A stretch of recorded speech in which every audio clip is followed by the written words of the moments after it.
ancaman antar bangsa.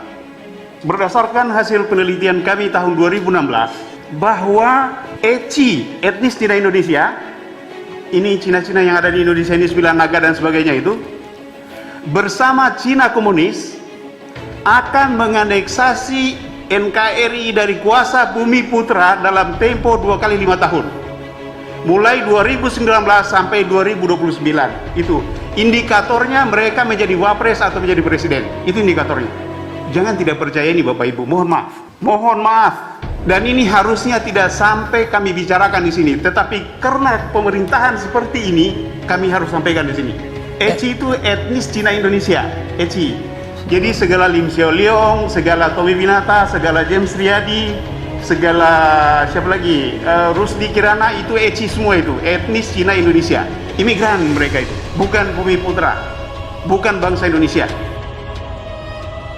Indonesia di masa depan bisa berpotensi menjadi Cina. Begitulah yang disampaikan oleh Dr. Laude pada acara doa dan harapan untuk negeri bersama Ria Mizat Riyakudu.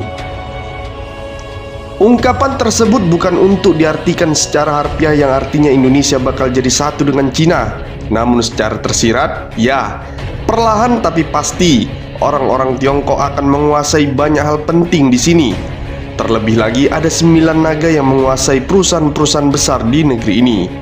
Sehingga berbagai pihak mengatakan saat ini Indonesia ibarat seperti bagian dari Cina.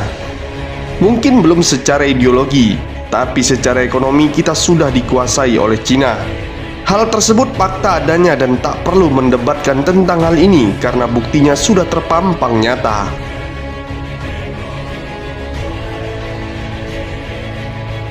Saat ini siapa sih yang menguasai pasar-pasar dan ekonomi menengah ke bawah atau ke atas? Pastilah warga keturunan Tionghoa. Kalau tidak percaya, silakan lihat sendiri. Di tingkat tertinggi misalnya pada pabrik-pabrik besar yang ada di berbagai negeri ini, pasti akan ditemui sosok warga keturunan Tionghoa yang biasanya jadi owner dan CEO-nya. Hal ini tidak salah, karena untuk meraih semua itu mereka memang melakukan usaha yang hebat. Indonesia akan menjadi Cina kecil. Menurut beberapa ahli mengatakan hal tersebut mungkin saja akan terjadi. Menaklukkan sebuah bangsa melalui sarana ekonomi nampaknya merupakan modus operandi Cina yang diterapkan di beberapa kawasan seperti Afrika dan sekarang di Asia Selatan seperti Sri Lanka. Ekonom senior Rizal Ramli dulu pernah menyebutkan bahwa di bawah pemerintahan Presiden Joko Widodo atau Jokowi dan tokoh-tokoh di belakangnya dipengaruhi pemerintahan Cina dalam sektor ekonomi. Sehingga Rizal Ramli dulu pernah mengatakan, jika Jokowi menang dalam Pilpres 2019 lalu, Tiongkok akan menguasai Indonesia. Rizal Ramli yang sebagai Menko Equine era Presiden Gus Dur ini menceritakan sedikit pengalamannya saat menjabat sebagai Menko Maritim dan Sumber Daya pada tahun 2015-2016. Pada masa itu, kementerian yang dipimpin Rizal Ramli itu memberikan nama baru untuk perairan Indonesia di sebelah utara Pulau Natuna, Kepulauan Riau. Laut Natuna Utara dimasukkan dalam peta baru NKRI karena wilayah perairan itu sudah sah menjadi milik kita setelah dicapai kesepakatan dengan negara-negara tetangga. Tetapi Rizal Ramli mengatakan saat itu ada anggota kabinet yang keberatan karena mempertimbangkan keberatan Cina. Tidak hanya keberatan, anggota kabinet ini juga mengusulkan agar Cina diberi hak perikanan khusus di perairan itu. Sehingga nama Laut Natuna Utara akhirnya tetap digunakan dalam peta baru NKRI. Kini, setelah berada di luar kabinet, Rizal Ramli melihat kelompok yang memiliki hubungan dekat dengan Cina begitu dominan. Maka dari itu, Rizal Ramli mengatakan bahwa kita harus berhati-hati dengan strategi Cina. Di beberapa negara mereka membantu proyek-proyek yang sudah pasti tidak untung. Setelah itu, mereka akan memilikinya, begitulah kelicikan mereka. Ada beberapa faktor yang akan membuat Indonesia bisa menjadi Tiongkok kecil. Faktor pertama yaitu orang terkaya di republik ini adalah mereka yang keturunan Tionghoa. Terbukti bahwa mereka orang-orang yang keturunan Tionghoa paling makmur dari orang pribumi sendiri. Sebut sajalah namanya seperti Robert Budi Hartono yang memiliki aset kekayaan hingga mencapai 15,4 miliar US dollar.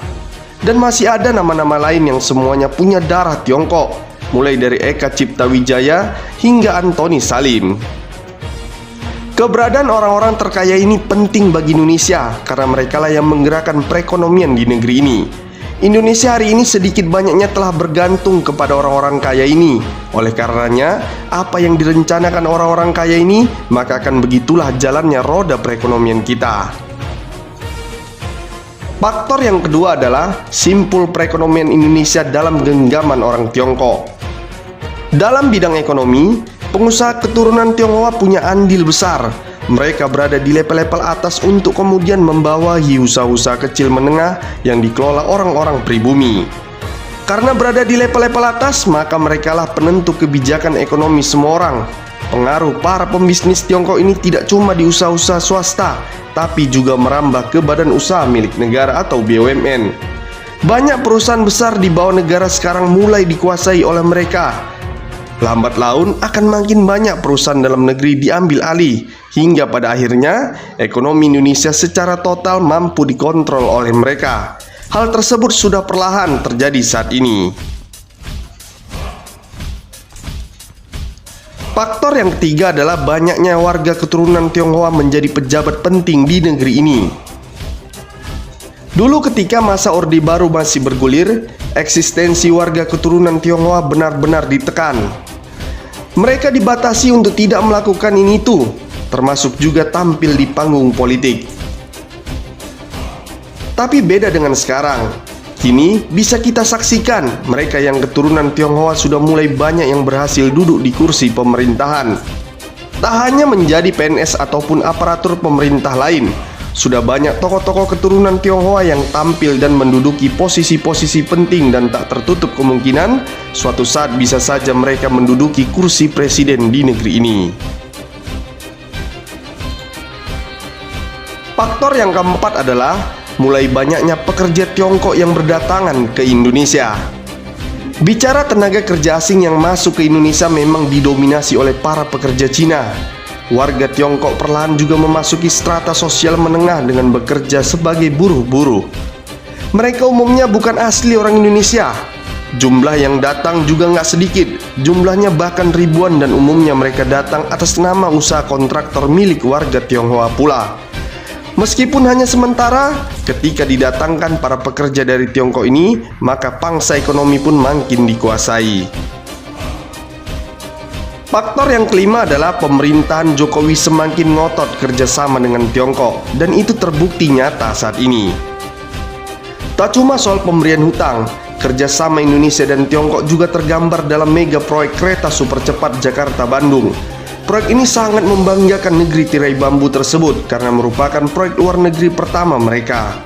Kerjasama ini juga makin menunjukkan jika Indonesia makin percaya kepada Cina. Tak bisa dipungkiri lagi jika banyak sektor ekonomi penting hari ini di negeri ini sekarang sudah dikuasai oleh warga keturunan Tionghoa. Hal ini terkesan seakan Indonesia tengah dikuasai oleh mereka. Sebenarnya, jika kita mau melihat lebih jauh lagi, makin banyak memang bidang usaha penting yang dikuasai oleh mereka saat ini. Salah satunya adalah ranah hiburan kita yang mayoritas pemain besarnya adalah pembisnis keturunan Tionghoa. Sepertinya hanya tinggal tunggu waktu saja sampai Indonesia benar-benar dikuasai oleh Cina. Terima kasih sudah menonton video ini. Semoga informasi yang kita suguhkan bermanfaat untuk kita semua. Dan jangan lupa untuk di like, share, dan subscribe ya. Terima kasih.